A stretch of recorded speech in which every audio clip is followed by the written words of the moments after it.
नमस्कार दोस्तों, मेरा नाम है मांगी गहलोत। राजस्थान की कला और संस्कृति में हम लोग स्थापत्य कला को पढ़ रहे थे। उसमें स्थापत्य कला से हटकर हम लोगों ने टॉपिक लोक देवताओं का शुरू किया था, वो हमारा कंटिन्यू चल रहा था। लोक देवताओं के बाद स्थापत्य कला के एक टॉपिक की आज हम बात करने वाले हैं। उस टॉपिक से निश्चित ही एक या दो क्वेश्चन आपको मिल जाते हैं। टॉपिक का नाम है बावड़ियाँ। बावड़ियों में एक दो या तीन क्वेश्चन कठिन एग्जाम में मिल लीजिएगा। बावड़िया ने पूरा सही तरीकों पढ़ा, शुरू लेकर लास्ट नहीं इकट्ठे किसी बावड़ी सारी बातें करेंगे। कला और संस्कृति को टॉपिक है, कंटिन्यू करा चलो। बावड़िया सबसे पहले बात करें तो बेसिक सी बातें हैं। भी बावड़ियों की परिभाषा क्या होती है, तो परिभाषा में क्या लिखोगे?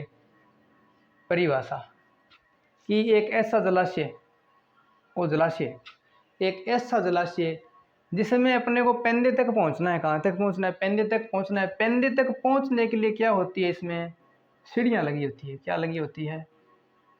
स्टेयर्स, सीढ़ियाँ इसमें लगी होती है पेंदे तक पहुंचने के लिए, और इसमें जल भरा रहता है ऐसे। यही बावड़ी की परिभाषा है। परिभाषा क्या है कि एक ऐसा जलाशय जिसमें पेंदे तक पहुंचने के लिए सीढ़ियाँ बनी हुई होती हैं, उसे क्या बोलते हैं? बावड़ी बोलते हैं। अब बावड़ी कब शुरू हुई थी? माने सारों पहले कण शुरू करी, गठे बनी। तो इनका जो उद्गम माना जाता है एक जाति के काल से माना जाता है। जाति का नाम करें तो भारत में जिन जातियों ने आक्रमण किया था, हूण, कुषाण, शक और सीथियन, उनमें से एक जाति है सीथियन। सीथियन जाति के काल में बावड़ियां बनना आरंभ हुई थी।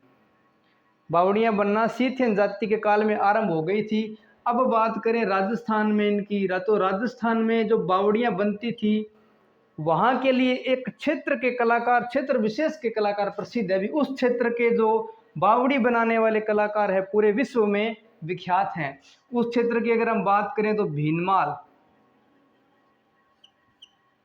भीनमाल जो स्थान है बावड़ी बनाने वाले कलाकारों के लिए विख्यात स्थान है। यहाँ मतलब कि विश्व के सबसे जो बेस्ट कलाकार है बावड़ी बनाने के, वो यही मिलते हैं। अब जो बावड़ी बनाने वाला कारीगर होता है, कारीगर, उसको क्या बोलते हैं? और एक होता है वास्तुकार। फर्क है दोनों में। कारीगर को मतलब वो है मिस्त्री। लो, कारीगर को मतलब मिस्त्री, वास्तुकार को मतलब वो सी डिजाइनर। तो वास्तुकार डिजाइन करिए भी बावड़ी ने, कारीगर बिन चिनी है। तो कारीगर को क्या कहा जाता है? इस कारीगर को कहा जाता है कागा बावड़िया। क्या कहा जाता है? कागा बावड़िया। बावड़ी बनाने वाले कारीगर को क्या कहा जाता है? कागा बावड़िया कहा जाता है। और वास्तुकार को क्या कहा जाता है? वास्तुकार को हम कहेंगे कागरिया। कागरिया। ये तीन बातें आपको याद रखनी है राजस्थान से संबंधित। परिभाषा एक ऐसा जलाशय जिसमें पेंदे तक जाने के लिए सीढ़ियां बनी हुई, उसे बावड़ी कहते हैं। जाति यानी कि किस जाति के काल में बनना आरंभ हुई, तो सीथियन जाति के काल में बनना आरंभ हुई थी। राजस्थान की अगर हम इनकी बात करें तो राजस्थान में किस क्षेत्र, जो कौन सा क्षेत्र है बावड़ी बनाने वाले कलाकारों के लिए प्रसिद्ध या विख्यात है, तो भीनमाल का जो क्षेत्र है वहां पे दुनिया के सर्वश्रेष्ठ बावड़ी बनाने वाले कारीगर रहते हैं। अब दो बात कि बावड़ी बनाएगा कौन और उसको डिजाइन किसने किया। एक तो वो बना के देसी भाई ये करके एक संरचना बनाओ थे भी मैं करके पेड़ी लगा दियो, अब बन जाएगी बावड़ी। एक तो वो बात कही करी। अब एक आगे जगह इंटा लगा गया, जो भी पत्थर लगा गए चिड़ी है वो, जो चिड़ी है वो तो उसी कारीगर जगह अण बताई है, रूपरेखा तैयार करी है बिन के कैसा वास्तुकार। तो कारीगर कागा बावड़िया, वास्तुकार कागरिया। कारीगर कागा बावड़िया, वास्तुकार कागरिया। इतनी बात याद होगी। इनके बाद दो पुस्तक आती है, अपराजित पर्चा। पुस्तक का नाम है अपराजित पर्चा। किसके द्वारा लिखी गई? भुवन नाम के कोई विद्वान है, उनके द्वारा लिखी गई। ये जो पुस्तक है इसमें बावड़ी निर्माण के 4 प्रकारों के बारे में बताया गया है कि बावड़ी का निर्माण किन किन प्रकारों से किया जा सकता है। तो इसमें वो 4 प्रकार बताए गए हैं। 4 प्रकार कौन कौन से है? नंदा, जया, भद्रा और सर्वोदम। नंदा, जया, भद्रा, सर्वोदम, ये बावड़ी निर्माण के 4 प्रकार बताए गए हैं। किसमें बताए गए हैं? भुवन के द्वारा लिखी गई पुस्तक अपराजित प्रथा में। किसमें? अपराजित प्रथा में बावड़ी निर्माण के कितने प्रकार बताए गए हैं? 4 प्रकार बताए गए हैं। कौन कौन से? नंदा, जया, भद्रा और सर्वोदम। उसके बाद एक बुक और आती है, बुक का नाम है मेघदूत। किसके द्वारा लिखी गई है? महाकवि कालिदास जी के द्वारा लिखी गई है। इसमें भी बावड़ी निर्माण की कला का जिक्र किया गया है कि बावड़ी का निर्माण होता था, निर्माण की कला का जिक्र किया गया है इसमें मेघदूत की, कालिदास में। ये बेसिक बातें हैं, आपको याद होनी चाहिए। इनसे भी one liner single question put up हो जाती हैं। एकदम बेसिक बातें हैं। परिभाषा: जाति सीथियन, राजस्थान में बीनमाल, मिस्त्री यानी कारीगर को कहा, बावड़िया, वास्तुकार, कागरिया, अपराजित प्रथा, भूमन, 4 प्रकार, नंदा, जया, भद्रा, सर्वोदय, मेघदूत, कालिदास, कला के बारे में बताया गया है। ये वही आपकी बेसिक बातें। बेसिक बातों के बाद 2 बातें और रहती है इसमें। बावड़ियों का शहर,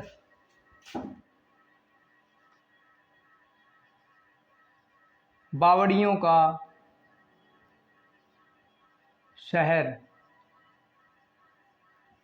किसे कहा जाता है? बावड़ियों का शहर। और एक बात है, कलात्मक बावड़ियां, डिजाइनर बावड़ियां कहाँ की प्रसिद्ध है? बावड़ियों का शहर किसे कहा जाता है? कलात्मक बावड़ियां कहाँ की प्रसिद्ध है? तो बावड़ियों का शहर कहा जाता है बूंदी को। क्या कहा जाता है? बावड़ियों का शहर किसको कहा जाता है? बूंदी को। तो बावड़ियों के शहर में, ये बात रखना, ये बात ध्यान में रखो कि जो बावड़ियां होती हैं उनके किनारे मंदिर वगैरह बने होते हैं। मंदिरों में क्या चढ़ता है? प्रसाद, लाडू, बूंदी, पेड़ा, जो भी आप वहां पे जाके भोग लगाते हो। बावड़ियों में क्या चढ़ता है? प्रसाद। और प्रसाद किसका? बूंदी का। तो बावड़ियों का शहर, बावड़ियों के शहर में बूंदियां बटती है। सीधी सी बात याद रखनी। कलात्मक बावड़ियां, कलात्मक बावड़ियों की कुछ भी बात कर लो, कलात्मक महल, बावड़ियां, हवेली कहाँ की प्रसिद्ध है? शेखावाटी की प्रसिद्ध है। कलात्मक नाम आ जाए मतलब सीधा शेखावाटी जाओ। बावड़ियों का शहर बूंदी। कलात्मक बावड़ियां कहाँ की प्रसिद्ध है? शेखावाटी की। एक नाम और मिलता है, city of step wells. City of step wells, ये क्या होता है? देखो, सिटी का मतलब शहर, का मतलब, ऑफ का मतलब का, स्टेप माने सीढ़ियां, और सीढ़ियां लगी होती है बावड़ी में। वेल्स, ये बावड़ी या कुआं कह सकते हो छोटा। City of step wells, step wells का मतलब बावड़ी सीढ़ियां, या स्टेप वेल्स का मतलब सीढ़ियां है बावड़ी, दोनों की एक ही बात है। सिटी ऑफ स्टेप वेल्स यानी कि बावड़ियों का शहर। सिटी ऑफ स्टेप वेल्स भी किसको कहा जाता है? बूंदी को कहा जाता है। अब ये बेसिक बातें पूरी होने के बाद अब हम पढ़ना स्टार्ट करते हैं इसमें बावड़ियां। सबसे पहली जो बावड़ी हम लोगों ने पढ़नी है, आपको जैसे पढ़ाऊं उसी क्रम में याद रखनी है। क्रम में याद रखोगे तो बहुत अच्छे तरीके से दिमाग में रहेंगी। सबसे पहली बावड़ी कौन सी है हमारी? सबसे पहली बावड़ी है लोहिनी की बावड़ी। लोहिनी की बावड़ी कहाँ है? देखो, लोहिनी 2.5 किलो का हाथ किसका है? सनी देओल का 2.5 किलो का हाथ है। किसका? सनी देओल का। सनी देओल का है। सनी देओल का। और 2.5 किलो के हाथ से मेरे को धर्मेंद्र जी की भी याद आती है, जय वीरू वाले धर्मेंद्र जी। लोहिनी, धर्मेंद्र जी का हाथ किसका है? लोहे का है। ये बात दिमाग में बिठानी है। 16 फिल्म का डायलॉग है, वो कौन सी का है? इसके हाथ से संबंधित डायलॉग है लोहे वाले। अब देखो, लोहे का हाथ धर्मेंद्र जी का। धर्मेंद्र जी का फेमस डायलॉग क्या है? इन कुत्तों के सामने मत नाचना बसंती, बसंती, इन कुत्तों के सामने मत नाचना बसंती। देखिए, लोहिनी बावड़ी, लोहिनी से धर्मेंद्र जी और धर्मेंद्र जी से बसंती। तो मतलब लोहिनी से सीधा आपको दिमाग में लोहा यानी बसंती, ऐसे दिमाग में सेट कर लेनी बात, ये हो जाएगी धीरे धीरे। लोहिनी बावड़ी, बसंतगढ़ सिरोही। लोहिनी बावड़ी कहाँ पे है? बसंतगढ़ सिरोही में। लोहिनी बावड़ी कहाँ है? बसंतगढ़। और बसंतगढ़ नाम की जगह कहाँ पे है? सिरोही में। निर्माण किसने करवाया था? एक हुए थे अपने विग्रह राज चतुर्थ और एक हुए थे विग्रह राज द्वितीय। उनकी पत्नी थी लोहिनी। देवी लोहिनी ने इस बावड़ी का क्या करवाया था? निर्माण करवाया था। और एक इसका उपनाम आपको याद रखना है, इसको कहा जाता है सपनों में बनी बावड़ी। बावड़ी देखो कैसे याद रखोगे? सपनों में बड़ी। देखो बावड़ी बन सकती है चूने, सीमेंट से, पत्थर से, ईंट से या मटेरियल से आप बनाना चाहो उससे बन सकती है बावड़ी, लेकिन लोहे की बावड़ी बन सकती है क्या? पॉसिबल नहीं है ये बात। आपको कैसे याद रखना है कि लोहे की बावड़ी तो केवल सपनों में बन सकती है। सपनों में बनी बावड़ी रियलिटी में नहीं बन सकती। सपनों में कौन सी बन सकती है? लोहे की बावड़ी। आपको याद रखना है कि सपनों में बड़ी बावड़ी कौन सी है? लोहिनी बावड़ी को कहा जाता है सपनों में बनी बावड़ी। इसके बाद है चांद बावड़ी। पहले फेमस 4-5 बावड़ियाँ उनकी बात कर लेते हैं, उसके बाद हम RJ 1 2 3 4 से लेके 35 तक वैसे चलेंगे, सिंपल तरीके से याद रहेगा एकदम। चांद बावड़ी की बात करें तो किसने निर्माण करवाया था? कहते हैं कि निकुंभ चंद नाम का कोई शासक था, उन्होंने क्या करवाया था? चांद बावड़ी का निर्माण करवाया था। चांद बावड़ी कहाँ है? तो आबानेरी दौसा में चांद बावड़ी है जी। आबानेरी दौसा में चांद बावड़ी है। और चांद बावड़ी की विशेष बात क्या है? चांद बावड़ी के देखो, चांद बावड़ी का जो किनारा है, वैसे बहुत सारे मंदिर बने होते हैं बावड़ियों के किनारे, लगभग शिव पार्वती के तो मंदिर मिलते हैं। इसके अलावा चांद बावड़ी का जो किनारा है उसके किनारे पे हर्षद माता का मंदिर बना हुआ है। कौन सी माता का? हर्षद माता का। निकुंभ चंद ने निर्माण करवाया हर्षद माता का मंदिर। उसके बाद इसके क्या है? उपनाम। सबसे पहला नाम तिलस्मी बावड़ी। तिलस्मी, तिसलमी जो भी मिले नाम यू रिलेटेड मिले हो। तिलस्मी मतलब कोई न कोई कारीगरी जादूगरी। तिलस्मी बावड़ी क्या कहा जाता है? तिलस्मी बावड़ी। तिलस्मी बावड़ी के अलावा इसको कहा जाता है तारे नुमा बावड़ी। तारे नुमा बावड़ी। देखो इसमें एक बात मैं आपको बताना भूल गया कि लोहिनी बावड़ी है वो सबसे क्या है? प्राचीन है। सबसे प्राचीन माने कि अपने जितनी भी बावड़ियां बनी उनमें सबसे पहले अगर बावड़ी कौन सी हम बता सके तो लोहिनी बावड़ी का नाम आता है। तो कैसे कि लोहा सबसे प्राचीन ही होता है भी। जो धातु अपने को ट्रिक से याद रखना है, भले किसी धातु को नहीं मिली, अपने को सिर्फ याद रखने के लिए याद रखना है कि लोहिनी यानी लोहा प्राचीन समय में मिला था। लोहा प्राचीन समय में। तो सबसे प्राचीन बावड़ी का नाम याद आते ही आपको लोहा याद आना चाहिए। लोहा यानी कि लोहिनी बावड़ी। चांद बावड़ी की बात करें तो निकुंभ चंद आबानेरी दौसा, निकुंभ चंद ने निर्माण करवाया था। आबानेरी दौसा में बनी हुई है। किनारे हर्षद माता का मंदिर है। उपनाम तिलस्मी बावड़ी कहा जाता है, तारेनुमा बावड़ी कहा जाता है।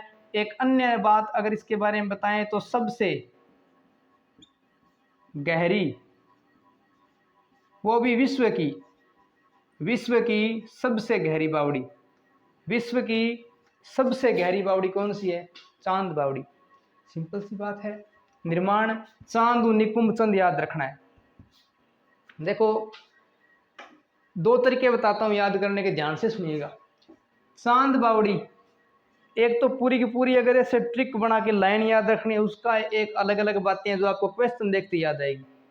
चांद बावड़ी की अगर बात करें तो सबसे पहली बात कि आबा किसकी सुंदर, आबा मतलब एक सुंदरता की बात चल रही है। तो सुंदर तो कौन है? अपने को ये बात दिमाग में सेट रखनी, सुंदर कौन है? चांद। आबा, आबा किसकी प्यारी है? चांद की। क्या है? चांद की आबा प्यारी। चांद की प्यारी आबा को देख के मैं हर्षित हो गया। हर्षित से हर्षद माता। चांद की प्यारी आबा को देख के मैं हर्षित हो गया और मेरे ऊपर तिलस्म छाने लगा। क्या छाने लगा? तिलस्म यानी जादू। चांद की प्यारी आबा देखे मैं हर्षित हो गया और मेरे ऊपर तिलस्म छाने लगा। मुझे दिन में क्या नजर आने लगे? तारे आने लगे। और उस समय मेरी गहराई कोई नहीं नाप सकता। बस ये लाइन याद रखनी है कि चांद की आबा इतनी प्यारी है, उसे देख के मन हर्षित हो गया, मेरे ऊपर तिलस्म छाने लगा, दिन में तारे नजर आने लगे और उस समय मेरी गहराई कोई नहीं नाप सकता। ये तो दिमाग में 500 के 5 लाइन सेट कर सकते हो। सिंगल सिंगल याद रखना चाहो, दूसरा तरीका सिंगल सिंगल का ऐसे कि अब्बा, अब अपने को याद रखनी, अब्बा किसकी प्यारी है, चांद की। सिर्फ दिमाग में इतनी सी बात रटनी है, अब्बा नाम आए तो मतलब चांद दिमाग में आएगा ही आएगा। अब्बा किसकी प्यारी है, चांद की। हर्षित, अगर अब्बा प्यारी है, देखो आदमी हर्षित कब होता है, सुन चांद दिख जाए जोरदार, फुल मून यानी कि पूर्णिमा वाला दिख जाए तो आदमी दिसर हो जाए, तो आदमी बिन देगा हर्षित होगा। तो हर्षद माता का मंदिर अपने सिंपल सी बात है, क्वेश्चन नहीं होता ऐसे आएगा। हर्षद माता का मंदिर कौन सी, बावड़ी के किनारे, मतलब बावड़ी, और बावड़ी में चांद बावड़ी ऑप्शन में 100% होगी क्योंकि उत्तर यही है। और अब बनेरी दोसा वाली और एक चांद बावड़ी आगे बताऊंगा जोधपुर में भी। देखो क्वेश्चन में ये होगा कि हर्षद, हर्षद आपको पता है, हर्षद बावड़ी के बारे में बात चल रही, तो दिमाग में क्लिक होगी बावड़ी हमने याद रखी थी, तो बावड़ी कौन सी याद करनी है। हर्षित कब होता है आदमी, चांद की तरफ देख के। हर्षित कब होता है, चांद की तरफ देख के आदमी हर्षित होता है। उसके बाद तिलिस्म, तिलिस्म यानी कि जादू कारीगरी। रात के समय जो निशाचर होते हैं ना, जो डाकन डुकन आपने की कह लो, बांगी रात के समय उनका तिलिस्म बढ़ जाता है, जादू बढ़ जाता है। तो तिलिस्म रिलेट होता है रात से। हातिम वाला उस नाटक चलता था, शो चलता था, उसमें तिलिस्मी तलवार ऐसे वैसे कुछ बोलते थे। तिलिस्म से याद रखना है कि तिलिस्म कब होता है, रात में, और रात को क्या होता है, चांद। तो तिलिस्म से चांद याद आएगा आपको सीधा। तिलिस्म यानी चांद के रोशनी में तिलिस्म हुआ था। तिलिस्म कब हुआ था, चांद की रोशनी में। उसके बाद तारे नुमा बावड़ी, तारे को रिलेट सीधा करो भी, चांद तारा, तारा चांद, चांद के साथ हमेशा तारा होता ही होता है। और विश्व की सबसे गहरी आपको याद रखनी पड़ेगी, सबसे गहरी विश्व की कौन सी बावड़ी है, चांद बावड़ी। चांद बावड़ी निकुंभ चंद ने निर्माण करा है। अब निर्दोषा में हर्षद माता का मंदिर, तिलिस्मी तारे नुमा, विश्व की सबसे गहरी। बस इतनी बातें चांद बावड़ी के बारे में आपको याद रहनी चाहिए, पर्याप्त है एग्जाम की दृष्टि से। लोहिनी बावड़ी और चांद बावड़ी, दो बावड़ी हम लोगों ने समझ ली। अब जो जो डबल होगा मैं बीच बीच में वो थोड़ा सा आपको बताता जाऊंगा। चांद बावड़ी दो है, कंफ्यूज नहीं होना, इसके साथ ही आप लिख लीजिए। चांद बावड़ी कितनी है, दो। एक तो बा चांद बावड़ी, एक आ चांद बावड़ी। देखो चांद बावड़ी कहाँ पे है, चांद बावड़ी बनी हुई है जोधपुर दुर्ग में। कहाँ बनी हुई है, जोधपुर दुर्ग में। और इसका निर्माण किसने करवाया था, चांद कुंवरी ने करवाया था। किसने, चांद कुंवरी ने। चांद कुंवरी में इसका निर्माण करवाया था। चौहान राजकुमारी थी, यहाँ ब्याही हुई थी, तो इस ये चौहान राजकुमारी थी, ठीक है जी। कौन सी थी, चौहान राजकुमारी थी।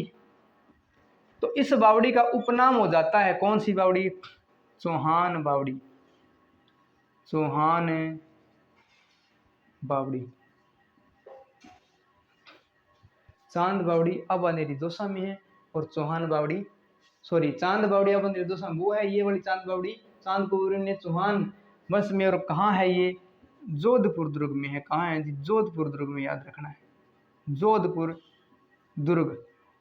चांद कुंवरी ने जोधपुर दुर्ग में चांद बावड़ी का निर्माण करवाया था। एक चांद बावड़ी वो हो गई, एक चांद बावड़ी ये हो गई। इसके बाद जो अगली बावड़ी है, लोहिनी बावड़ी हम लोगों ने पढ़ ली। लोहिनी की बावड़ी के बाद चांद बावड़ी अब निर्दोषा, और चांद बावड़ी जोधपुर वाली हो गई। इसके बाद अगली जो बावड़ी है, अगली बावड़ी है अपनी रानी जी की बावड़ी। रानी जी की बावड़ी, रानी जी की बावड़ी कहाँ है, सिंपल सी बात, दिमाग में एक ही शब्द याद रखो, रानी जी की बावड़ी। रानी जी को क्या पसंद है, बूंदी पसंद है, बस इतनी बात। रानी जी को बूंदी पसंद है। रानी जी को क्या पसंद है, बूंदी, याद रह गया, ठीक है, बूंदी पसंद है, यहाँ तक सेट है काम। रानी जी को क्या पसंद है, बूंदी पसंद है। और उसके बाद अब रानी जी की ये जो बावड़ी है, इसका निर्माण किसने करवाया था, तो निर्माण करवाया था इसका बाय नाथावती। क्या नाम है जी, नाथावती। आप इसको लॉर्ड कंवर, इसके दूसरे नाम से भी बुला सकते हो, लॉर्ड कंवर। रानी जी की बावड़ी बूंदी में है, नाथावती और लॉर्ड कंवर इसका एक अन्य नाम है। अब इसकी एक बात और याद रखनी है कि इसके उपनाम है जी। उपनाम कौन कौन से है, इसके ध्यान से देखिएगा। उपनाम की बात करें तो बावड़ियों में, बावड़ियों में सिरमौर, बावड़ियों में क्या है, सिरमौर। बावड़ियों में सिरमौर बावड़ी उपनाम, पहला उपनाम क्या हो गया, बावड़ियों में सिरमौर। और दूसरा नाम है इसका भुआ भतीजा, भुआ भतीजा की बावड़ी। बुआ भतीजा की बावड़ी। तीसरी अगर बात करें तो गीतों हेतु, गीतों हेतु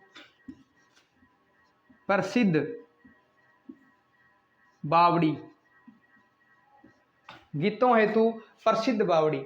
बावड़ियों में सिरमौर, बुआ भतीजे की बावड़ी, गीतों हेतु प्रसिद्ध बावड़ी। एक बात इसके बारे में आपको और याद रखनी है, वो बात क्या है कि बावड़ियों में सिरमौर, बुआ भतीजे की बावड़ी, गीतों हेतु प्रसिद्ध बावड़ी, तीन बात इसकी होगी। और लास्ट वाली बात आपको इसको क्या रखनी है कि कल्पित, कल्पित स्थापत्य, बस ये लाइन याद रखनी है जी, कुछ नहीं, बस कल्पित स्थापत्य कला का सर्वश्रेष्ठ उदाहरण क्या है? कल्पित स्थापत्य कला का सर्वश्रेष्ठ उदाहरण है। कैसे कल्पित स्थापत्य कला क्या है? कल्पित स्थापत्य कला आओ है, देखो जिया की सिंपल सी बात है, आप मोबाइल लिया, बढ़िया आईफोन देखे लिया, आईफोन लिया 13, अपन दोस्तान आई ने भी लेकिन और ने दिखा सकता बमू एक आधा या 2-3 पुराने हिस्सा होएगा इंटेलिजेंट वे के कैसी आईफोन 13 ले हुए 50,000 रुपया, 2,000 रुपया और लगा दिया तो 14,000। इन वापड़न गद्दी गेड़ में गाल के छोड़ दिया, इसका दिमाग खराब करके छोड़ देते हैं। कल्पना करते कि ये काम ऐसा हो जाता, वो काम वैसा हो जाता, मकान बनाते हैं तो हम सोचते हैं कि काश ये काम ऐसा हो जाता, कोई और आके कह जाता है कि भाई ये यहाँ पे आपने जो रूम बनाया अगर ये 1 फीट पीछे हो के इसके आगे गलियारा रख देते तो बहुत अच्छा लगता है। ये कल्पना करनी कोई चीज़ की, लेकिन इसमें कोई कल्पना नहीं कर सकता, इतनी एकदम सर्वश्रेष्ठ, इसीलिए बोला जाता है बावड़ियों में सर्वश्रेष्ठ या बावड़ियों में सिरमौर। देखो इसको याद कैसे करना है, ये तो हो गया सिंपल किताब वाली बात कि हाँ ये डाटा है, इसको देख लो अच्छे से, और याद करना आपके ऊपर है कि आपका दिमाग सेट है जिसका वो अच्छी तरीके से पढ़ सकता है, याद कर सकता है, कोई दिक्कत वाली बात नहीं है। देखिए रानी जी की बावड़ी, रानी जी को पसंद क्या है? बूंदी। और एक बात और याद रखनी है कि क्वेश्चन देख के आपको याद आएगा रानी जी, रानी जी क्या है? लाडली है। क्या है? लाडली। रानी जी क्या है? लाडली। आपको ये बात याद रखनी है कि रानी जी को पसंद है बूंदी और रानी जी क्या है? लाडली अपने राजा जी की। तो रानी जी लाडली है, लाडली से आपको दिमाग में बात सेट होनी चाहिए कि लाडली का मतलब क्या है? लाड कंवर। और लाड कंवर, लाड कंवर का नाम क्या बता है? नाथावती। और जो को लाडलो है बिना पा मान लो नाक पर कौन चढ़ाई रखांगे, नाक पर कह दो, सिर पर कह दो, अठा रखा लाडलो है बिन, तो नाक से याद रखना है नाथावती। रानी जी की बावड़ी बूंदी है, रानी जी को बूंदी पसंद है, रानी जी की बावड़ी नाथावती लाड को मैंने निर्माण करवाया था, यानी कि रानी जी की बावड़ी, रानी जी का हमेशा राजा जी लाड रखते हैं और भी नाक पर बिठा के रखा है, नाक से याद रखना है नाथावती। बावड़ियों का सिरमौर, उपनाम की बात करें बावड़ियों का सिरमौर। देखिए बावड़ियों का सिरमौर, अब सीधी सी भाषा में सिर पर किन्ने बिठा के रखा परिवार में? बुआ ने, क्योंकि वह कौन हुआ है? अपने पापा की बेटी हुआ है। बुआ यानी कि हमारे पिताजी की जो बहन होती है बुआ जी, उसको सिर पे बिठा के रखते हैं। तो बावड़ियों में सिरमौर से बुआ, बुआ के बाद बावड़ियों में सिरमौर सिर पर किन्ने बिठा? बुआ ने। और बुआ ब्याह में के गए हैं? भतीजा गए, बुआ भतीजे की जोड़ी बन गई। बावड़ियों में सिरमौर सिर पर रखा बुआ ने, बुआ से याद रखना है बुआ भतीजा की बावड़ी। और बुआ भतीजा के ब्याह में के गावे गीत, तो गीतों हेतु प्रसिद्ध बावड़ी, गीतों हेतु प्रसिद्ध बावड़ी। अंतिम बात आपको याद रखनी है, कल्पित स्थापत्य कला का सर्वश्रेष्ठ नमूना कौन सा है? रानी जी की बावड़ी है। ये कंप्लीट हुई रानी जी की बावड़ी।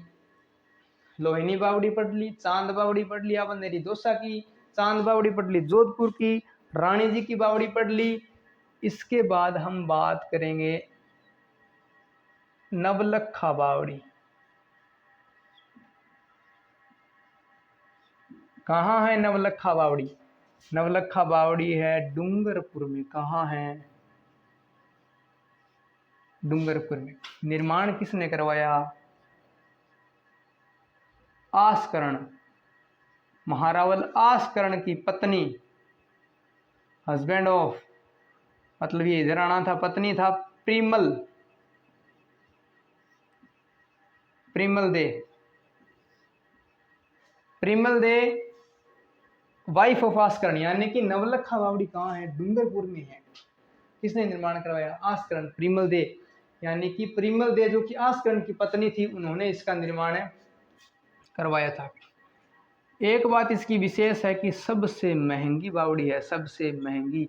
महंगी अगर बावड़ियों को जिक्र चल जाए महंगी कौन सी है तो 9 लाख। 9 लाख से याद रखो, 9 लाख यानी कि 9 लाख बहुत ज्यादा रुपया लगेगा। बस दिमाग में क्लिक होनी चाहिए बात कि महंगी बावड़ी बनाई, 9 लाख रुपया लगा। 9 लाख से कौन सी आ गई, 9 लखा बावड़ी जो कि डूंगरपुर में है। 9 लखा बावड़ी डूंगरपुर में है। 9 लाख रुपया लगा के बावड़ी बनाई है तो क्या बनाई होगी, डूंगी बनाई होगी। डूंगी मतलब गहरी, राजस्थानी में, मारवाड़ी में, बागड़ी में कहा जाता है डूंगी। डूंगी का मतलब गहरी, यानी कि 9 लाख रुपये का अगर बावड़ी बनाई तो बावड़ी डूंगी, उसी डूंगे से याद रखना है डूंगरपुर। डूंगरपुर। और 9 लखा बावड़ी का किसने निर्माण करवाया, परिमल दे जो कि वाइफ ऑफ आस्करण थी। और 9 लखा बावड़ी सबसे महंगी बावड़ी है। एक तो और तो बातें करनी है, एक बात ये, अब बात याद रख लो, सिंपल सी बात भाई। 27वीं सीढ़ी को क्या कहा जाता है, दोहरी साल कहा जाता है। 27वीं सीढ़ी दोहरी साल। और बहुत सी बातें हैं लेकिन पढ़ने को क्या ही पढ़े। ये हो गई 9 लखा बावड़ी। अब एक 9 लखा नाम पे और है, इसके साथ साथ क्लियर हो जाएगा। 9 लखा तालाब क्या है, 9 लखा तालाब कहाँ है, बस 12 में इतनी सी बात याद रखनी है। देखो 9 लखा बाव 9 लखा तालाब है, इतना सा फर्क है। कंफ्यूज 100% होगा ही होगा जो इसका उत्तर देगा, एक बार तो कंफ्यूज होगा जिसने अच्छे से नहीं पढ़ा है। सिंपल सी बात ऐसे याद रखो कि 9 लखा बावड़ी को तो भूल जाओ, ये याद रखो 9 लखा तालाब। 9 लखा तालाब और 9 लाख का करो 9 लाख, 9 लाख और तालाब का कर दो ताला, कि हमें 9 लाख का ताला लेना है। बस 9 लखा ताला, 9 लखा ताला या 9 लखा ताला, हमें 9 लाख का ताला लेना है। किसी से पूछा तो उसने बोला कि राजस्थान में नहीं मिलेगा, थाना मिलसी 12 ही।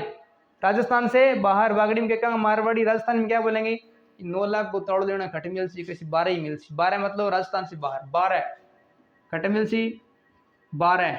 12 से याद रखो 12। और वार, बार का अगर वार बना दो तो पगड़ी की जो लंबाई होती है 3 फुट होती है, उसको वार कहा जाता है। मेवाड़ की सबसे लंबी पगड़ी है जो कि 26 वार थी, 26 वार है, 26 वार की पगड़ी होती है मेवाड़ की, ये अलग से बात होगी। 9 लखा 9 लाख को तोड़ लेना, राजस्थान मिले को नहीं, 12 मिले को। 9 लखा तालाब कहाँ गया 12 में। 9 लखा बावड़ी अभी याद रखनी है। 9 लखा तालाब है, पता है 9 लखा नाम से दो ही चीजें हैं, 9 लखा तालाब है, 9 लखा 12 है। 9 लखा बावड़ी है। 9 लखा ताला, ताला यानी कहाँ मिलेगा, बाहर। तो 9 लखा तालाब कहाँ हो गया 12, और 9 लखा बावड़ी कहाँ हो गई, डूंगरपुर में हो गई जी। आज हमने सिंपल सिंपल बातें बावड़ियों की पढ़ ली। 4 जो प्रमुख बावड़ियां हैं जिनके बारे में क्वेश्चन बन सकता है, महंगे सस्ते, ऊंचे नीचे, नाटे मोटे से, वो बढ़ा दी। अब हम आगे वाला जो वीडियो है उसमें पढ़ेंगे, आरजे से स्टार्ट करेंगे। राजस्थान 01 से स्टार्ट करेंगे। लाइक कीजिएगा, अगर अच्छा लगा है तो लाइक कीजिएगा, शेयर कीजिए, कमेंट कीजिए और सब्सक्राइब भी करना है।